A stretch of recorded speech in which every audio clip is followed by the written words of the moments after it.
Di Gaza Selatan, muncul kelompok baru yang menentang Hamas. Kelompok ini dipimpin oleh Hossam Al-Astal, seorang mantan pejabat otoritas Palestina berusia 50 tahun. Al-Astal mengumumkan pembentukan milisi bernama Pasukan Serangan Melawan Teror di desa Kizan Al-Najjar dekat Khan Younis. Ia mengeklaim kelompoknya mendapat dukungan dari Israel berupa makanan, listrik, bahkan perlengkapan militer. Meski klaim itu sulit diverifikasi, Al-Astal menunjukkan barang-barang berlabel Israel, bahkan peralatan militer yang ia sebut sebagai bantuan. Namun, pasukan pertahanan Israel menolak berkomentar mengenai hal tersebut. Sebelumnya pada Juni 2025, Perdana Menteri Israel Benjamin Netanyahu sempat mengakui bahwa Israel mendukung klan yang menentang Hamas. Namun sejak saat itu ia memilih bungkam dan tidak memberikan pernyataan lebih lanjut. Al-Astal sendiri membuka markas untuk menampung warga Gaza yang terusir dari perang dan ingin lepas dari kekuasaan Hamas. Ia menawarkan makanan, air, tempat tinggal, dan perlindungan bagi keluarga yang datang kepadanya. Dalam wawancara dengan media Israel, ia mengatakan puluhan keluarga sudah tinggal di perkemahannya dan ratusan lainnya segera menyusul. Menurutnya, setiap orang yang ingin bebas dari Hamas bisa bergabung dengan kelompoknya. Al-Astal juga mengaku ada koordinasi dengan Israel meski klaim itu tidak bisa diverifikasi secara independen. Fenomena ini bukan yang pertama di Gaza Selatan. Sebelumnya, seorang komandan Badui bernama Yasser Abu Sabab juga membentuk kelompok bersenjata di Rafah dekat perbatasan Mesir.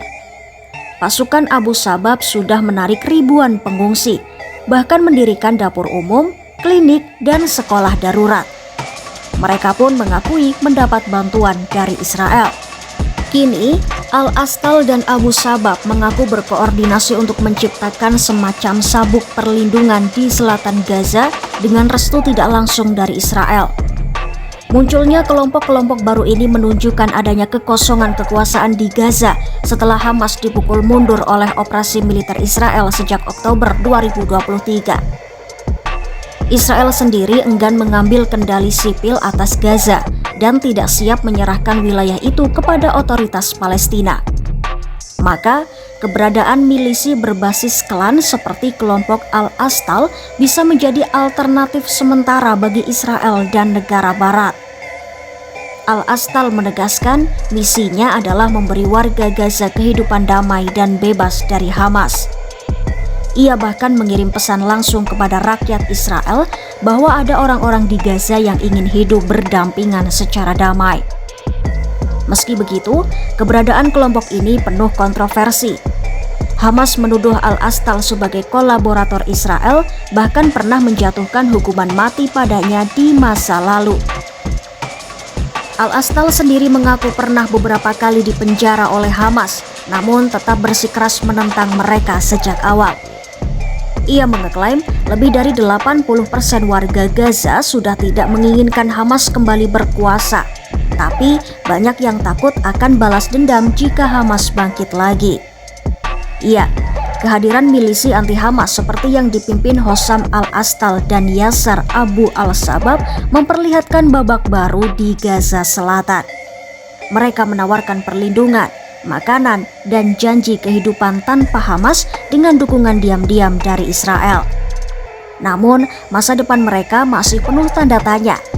Apakah benar bisa jadi alternatif pemerintahan di Gaza?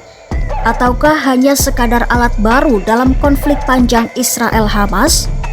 Yang jelas, munculnya kantong anti-Hamas ini menandai dinamika baru di jalur Gaza ketika Hamas kian terdesak dan warga Gaza mencari jalan lain untuk bertahan hidup.